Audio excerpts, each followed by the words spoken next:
بددیانتی سے 190 million pound supreme court کے account میں بھیجے گئے. یہ رقم دانش یونیورسٹی کی تعمیر پر خرچ ہوگی.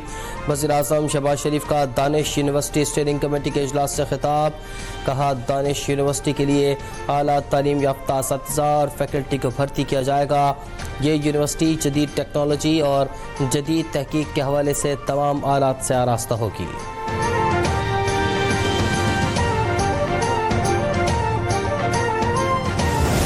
نواب یوسف طالپور نے ہمارا ملک کا جو جمہوریت کے لیے جدوجہد ہے، جو آمریت کے خلاف جدوجہد ہے، اپنے عوام کا رہنمائی کرتے ہوئے ہر آمر کا مقابلہ کیا، کبھی پیچھے نہیں ہٹا، کبھی جھکا نہیں.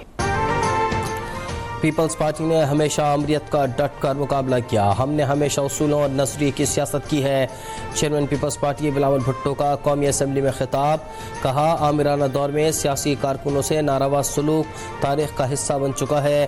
وزیر دفاع خواجہ آصف نے کہا کہ مرحوم یوسف طالپور کی پارلیمانی اور سیاسی خدمات کو ہمیشہ یاد رکھا جائے گا.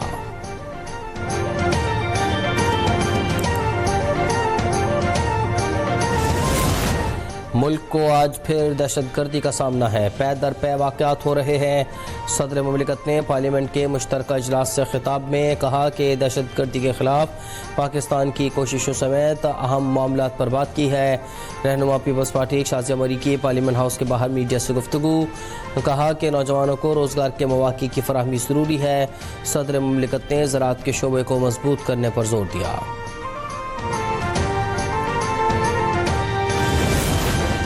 پاکستان کو ماحولیاتی تبدیلی، آبادی میں اضافے جیسے بڑے چیلنجز کا سامنا ہے.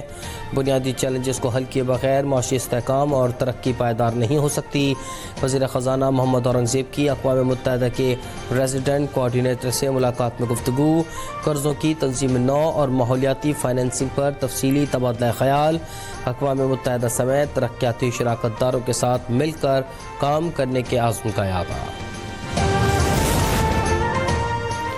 پنجاب میں وفاقی طرز کا پارلیمانی نظام متعارف کروانے کی قرارداد تیار. آج صوبہ اسمبلی میں پیش کی جائے گی. قرارداد میں صوبہ پنجاب میں وفاق کی طرح سینٹ میں بھی قائم کرنے کا مطالبہ. قرارداد نون لیگ کے سمیع اللہ، پیپلز پارٹی کے علی حیدر اور دیگر اراکین نے تیار کی ہے. آرمی ایکٹ میں بنیادی حقوق تو موجود ہیں لیکن دیے جاتے ہیں یا نہیں یہ الگ بات ہے. فوجی عدالتوں میں سویلین ٹرائلز کے خلاف سپریم کورٹ آئینی بینچ میں اپیلوں کی سماعت کے دوران جسٹس محمد علی مظہر کے ریمارکس. کہا اگر دستیاب بنیادی حقوق فراہم نہ کیے جائیں تو یہ آرمی ایکٹ کی خلاف ورزی ہوگی. سماعت کل تک ملتوی. وزارت دفاع کے وکیل خواجہ حارث کل بھی جواب الجواب دلائل جاری رکھیں گے. دہشت گردی کے خلاف جنگ مسلسل عمل ہے. حکومت نے 2020 میں سپر ٹیکس وصولی ختم کر دی. کیا دہشت گردی 2020 میں ختم ہو گئی؟ سپریم کورٹ میں سپر لیوی ٹیکس کیس کی سماعت کے دوران وکیل کمپنیز مخدوم علی خان کے دلائل. ایف بی آر کے وکیل رضا ربانی نے کہا کہ متاثرین دہشت گردی کے نتیجے میں بے گھر ہوئے. جسٹس جمال بندوخیل نے ریمارکس دیے کہ سپر ٹیکس آپریشن کے متاثرین کی بحالی کے لیے تھا. حقیقت یہ ہے کہ دہشت گردی کا ہر روز سامنا کرنا پڑتا ہے. نوئی واقعات میں ملوث ملزمان کی ضمانت منسوخی کے لیے اپیلوں کی سماعت. سپریم کورٹ نے تیاری کے لیے پنجاب حکومت کے وکیل کو وقت دے دیا. چیف جسٹس یحییٰ آفریدی کی سربراہی میں 3 رکنی بینچ نے مختصر سماعت کی. عدالت نے سماعت عید الفطر کے بعد تک ملتوی کر دی.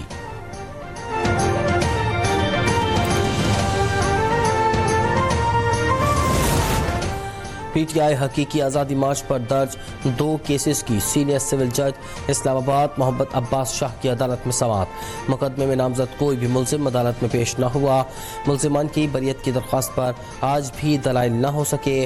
عدم پیشی پر علی نواز آوان، راجہ خرم نواز اور دیگر کے وارنٹ گرفتاری جاری. دونوں مقدمات میں بانی پی ٹی آئی اور دیگر ملزمان نامزد ہیں. مصطفیٰ عامر کے اغوا اور قتل کے کیس میں گرفتار مرکزی ملزم ارمغان کو تفتیشی افسر نے انسداد دہشت گردی عدالت میں پیش کر دیا. عدالت نے ملزم ارمغان کے جسمانی ریمانڈ میں 7 دن کی توسیع کر دی. ملزم کے وکیل کی عبوری چالان جمع کروانے کی درخواست پر عدالت نوٹس جاری کر دے.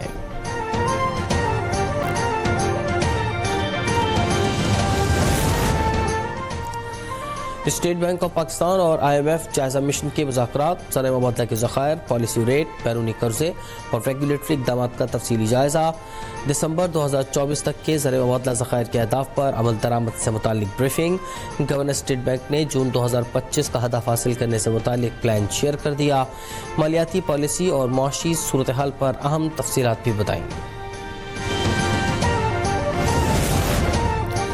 IMF مشن کے ساتھ حکومتی ٹیم کے مذاکرات حتمی مرحلے میں داخل ہو گئے۔ عالمی مالیاتی فنڈ کے جائزہ مشن اور پاور ڈویژن کے درمیان بجلی ٹیرف ری بیسنگ پر مذاکرات ہوئے۔ بجلی نرخوں میں کمی کے حکومتی پلان پر IMF مشن نے گرین سگنل دے دیا۔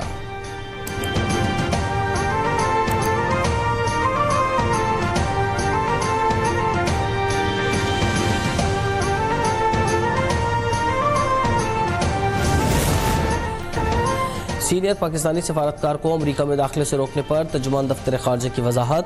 ترجمان دفتر خارجہ کے مطابق پاکستانی سفارتکار نجی دورے پر تھے، معاملے کی تحقیقات کی جا رہی ہیں۔ وہ نجی دورے پر لاس اینجلس ایئرپورٹ پہنچے تھے۔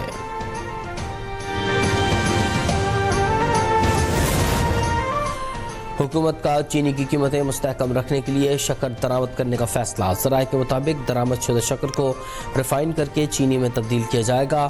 اقدام سے عوام کو ریلیف ملے گا، مقامی سطح پر چینی کی قیمتوں میں کمی آئے گی، مستقبل میں چینی کی پیداوار بڑھے گی۔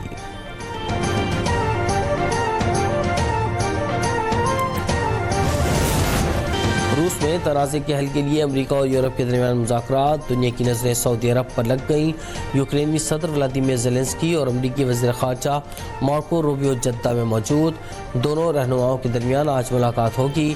مذاکرات میں یوکرین کی جانب سے امریکہ کو فضائی اور سمندری جنگ بندی کی تجویز پیش کی جائے گی۔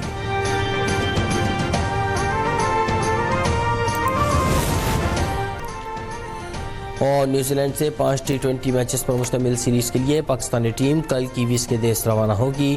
سیریز کا پہلا T20 انٹرنیشنل 16 مارچ کو کرائسٹ چرچ میں ہوگا۔ پاکستان کرکٹ ٹیم کی نیوزی لینڈ کے خلاف T20 سیریز کے لیے تیاریوں کے سلسلے میں کوچز کی زیر نگرانی پریکٹس جاری۔